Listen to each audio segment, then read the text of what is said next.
Okay, it's amazing again to meet Henry Sanga Zemshauri in this simplified approach to poetry. And today I'm going to speak to you students and you teachers, of course, analyze together most of the things which are needed, the skills in analyzing poems or skills in making sure that we understand and appreciate poetry. There is a question which is most of us we usually ask. Why do most of us hesitate to read or even teach poetry?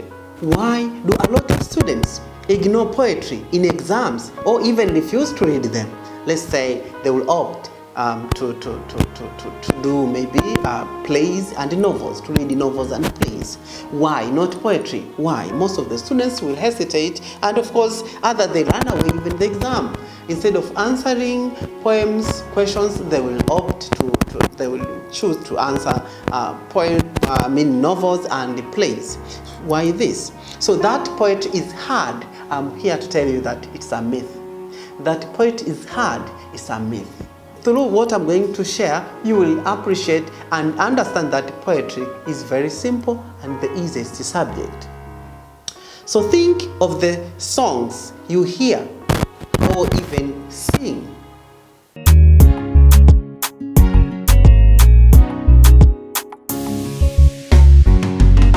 Atieno, Sly and Jailer, bad example to the kids, yo, since she minds them like a school. Atieno yo.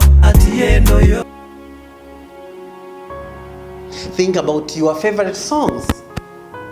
Atieno washes the dishes, Atieno plucks the chicken, Atieno gets up early.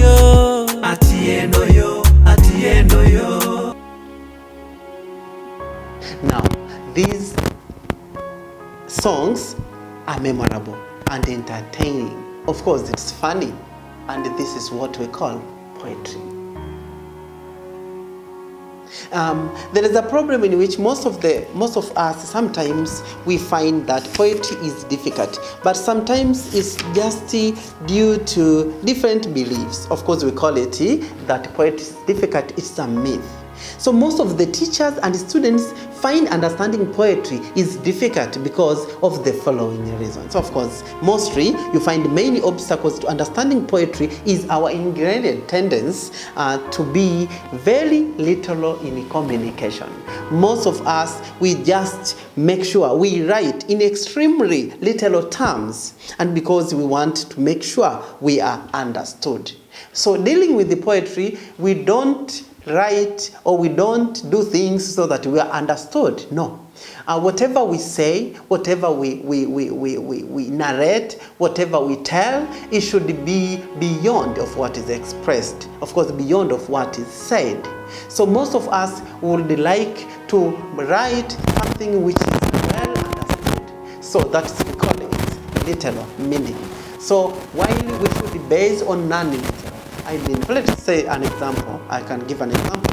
If I say Juma runs very fast, of course this is just the literal meaning. Literally, we mean just this person can run very fast.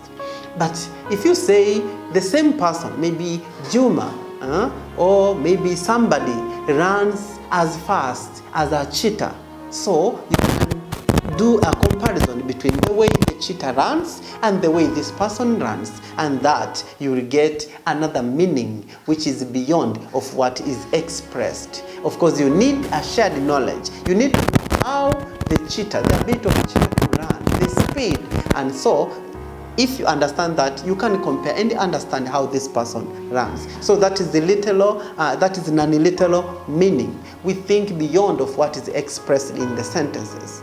So you are most welcome to make sure we together, I and you, we try to analyze most of the poems and make some of the concepts in the poetry clear.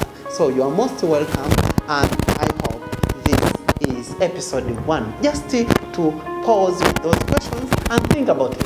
Next lesson, we can also look at how we can move on. Henry Sanga Zemshauri, that's my name.